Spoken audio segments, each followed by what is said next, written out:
expectations are high in Lubbock for year one under Joey McGuire.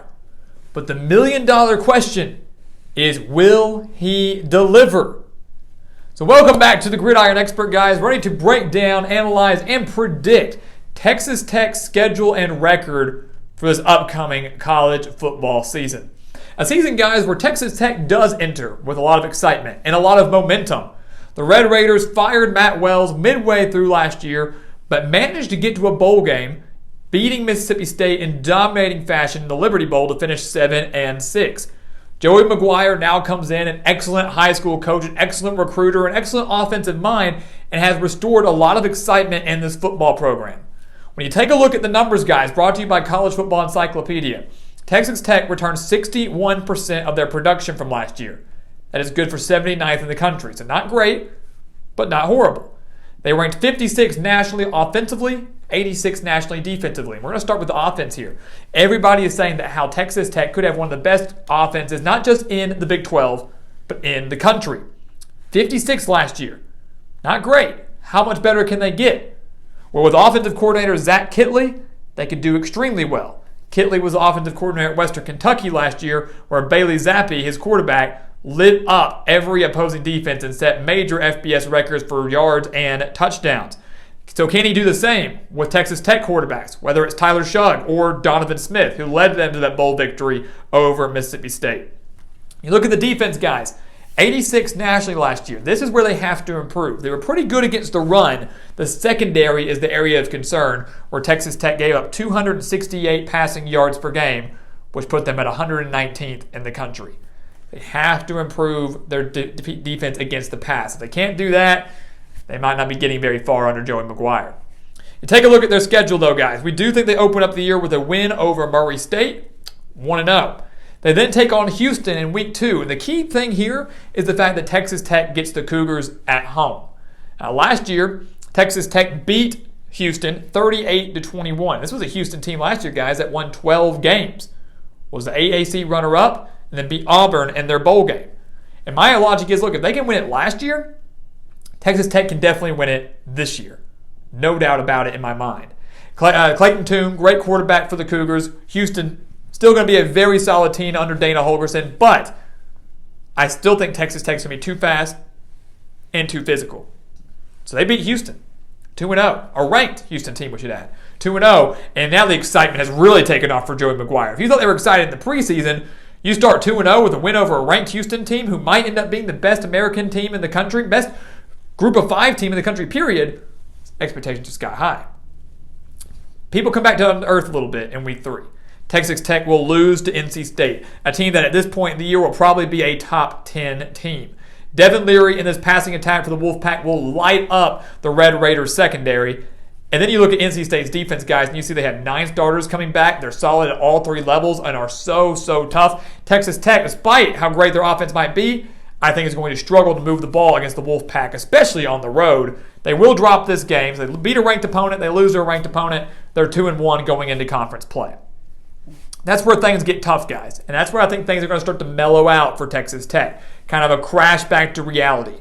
We think they open conference play with a loss to Texas. Why? Because last year they fell to the Longhorns 70-35. And I don't see a 35-point swing coming now.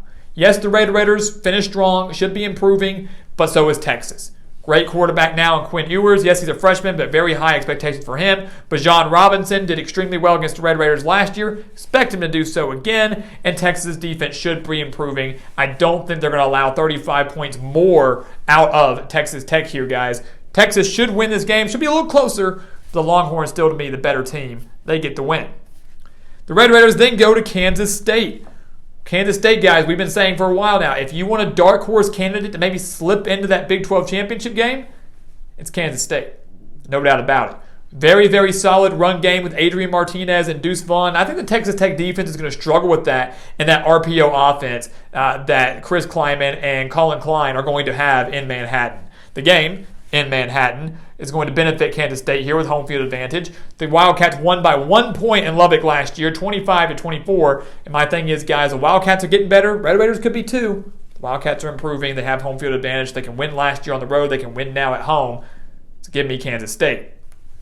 Texas Tech will then lose to Oklahoma State, guys. They were shut out by the Cowboys last year, 23-0. While I do think they actually score against the Cowboys this year, Oklahoma State still won 12 games last year, still returns a lot of talent defensively, and still has the most experienced, but turnover prone, but still most experienced quarterback in the conference in Spencer Sanders. Factor in that the game is in Stillwater. Home field advantage can play a major role for most teams within the Big 12 this year. Oklahoma State, we believe, gets the win. So a 2-0 start, guys. High expectations, excitement being very high, comes crashing down to a 2-4 start heading into the bye week. Not ideal by any means, right? But the schedule, brutal. A top 10 team in NC State, Texas and Oklahoma State, and Kansas State is a dark horse. I mean, those 4 games are just absolutely tough. They come out of the bye week, though, guys, and we think they beat West Virginia. You get a week of rest to prep for them. The secondary can hone in solely on JT Daniels because that's pretty much the only offense West Virginia is going to have. They're going to rely on that pass heavily. If you shut that down, you're going to win the game. We believe Texas Tech is able to do that. They beat the Mountaineers 23-20 last year on the road. Similar to that logic with Kansas State a second ago, if Texas Tech can win on the road, they can win at home, especially considering they are improving and finished very strong last year. So factor all those things in there. We do think they take down West Virginia. Again, a team that has a mediocre defense, going to rely heavily on the pass. Texas Tech can exploit that mediocre defense and will hone in solely on the pass to get the win. They then get Baylor at home. Last year in the season finale, they only fell to Baylor 27-24. You look at it on paper, guys. While Baylor has a phenomenal defense, will be one of the best in the country, Texas Tech owns home field advantage here, and they clearly, in my eyes, own the offensive advantage. So much so that I think the offensive advantage outweighs the defensive advantage, and Texas Tech pulls off a massive upset on October 29th. This Red Raiders team, guys, they have talent. They have the talent to win games like this.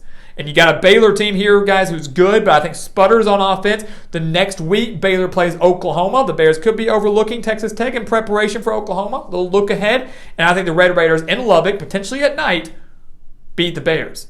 They almost did it last year. The eventual Big 12 champions. Almost beat them in the finale. I think they're going to beat them now. So give me the win over Baylor. They then go on the road to TCU. They lost to the Horned Frogs by 21 last year, 52-31. Again, using logic like we did with Texas, is there going to be a 35-point swing for Texas? No. Is there going to be a 21-point swing for TCU? No. Why? Because, again, factor in home field advantage if you want, but TCU with Sonny Dykes is going to want to air it out. They will air it out, and I think they will exploit this Texas Tech secondary. If they don't air it out, guys, the difference between TCU and West Virginia is that TCU can run the ball. I don't think West Virginia can. So TCU more multidimensional than a team like West Virginia who can air it out. So in case you wanted to argue that, TCU guys will be able to throw it with Max Duggan or Chandler Morris. And their 3-3-5 defense they're going to start implementing with Joe Gillespie as defensive coordinator, I think does just enough to confuse this Joey Maguire offense. The game on the road, Texas Tech falls.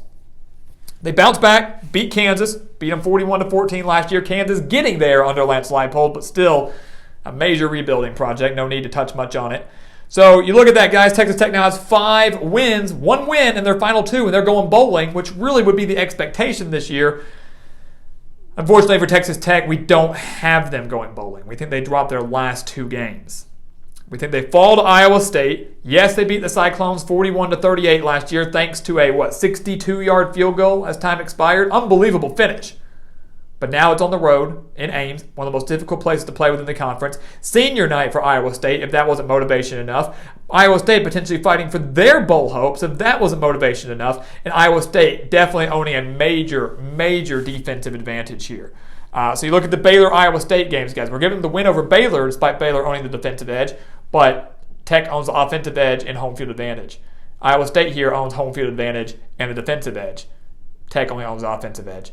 We like Iowa State and Matt Campbell a little bit more in this game. They get the win, keep their bowl hopes alive. And then, of course, they play arguably the top team in the conference, guys, to close out their year. Oklahoma, yes at home, yes on senior night. I just don't think they have any upset magic left in them. They fell to the Sooners 52-21 last year. I don't see a 31-point swing. The Sooners are too good, guys. Could be in the hunt for a Big 12 title at this point. Still could be in the hunt for the playoff at this point. And Brent Venables is not going to allow his team to slip up to the Red Raiders, especially with a very talented quarterback in Dylan Gabriel and a defense that's improving drastically. So, guys, a lot of excitement in Lubbock. high expectations in Lubbock in year one under Joey McGuire, and we had the Red Raiders going 5-7. Are we going to get annihilated for this in the comments? 100% we are. But guys, Texas Tech I just don't think is there yet. Some are saying 8, 9, 10 wins for the Red Raiders. Got to be realistic. I don't see that happening. It's just not in the cards. They're getting there. McGuire is doing a great job on the recruiting trail. He's got great assistant coaches around him. And Tech, maybe even as soon as next year, could be that team. But setting the foundation in year one is the most important thing. And I think they're going to fall just short of the postseason. So guys, as always, thank you so much for watching us here at the Gridiron Expert on YouTube. Make sure to continue to like, comment, subscribe, share our videos. And of course, check out everything down in the description below, including our expert picks over on our website, thegridironexpert.com. Make sure to go take a look at that, guys. Sign up for those today. And once again, guys, as always, thank you so much for watching. And we'll see you next time right here on the Gridiron Expert.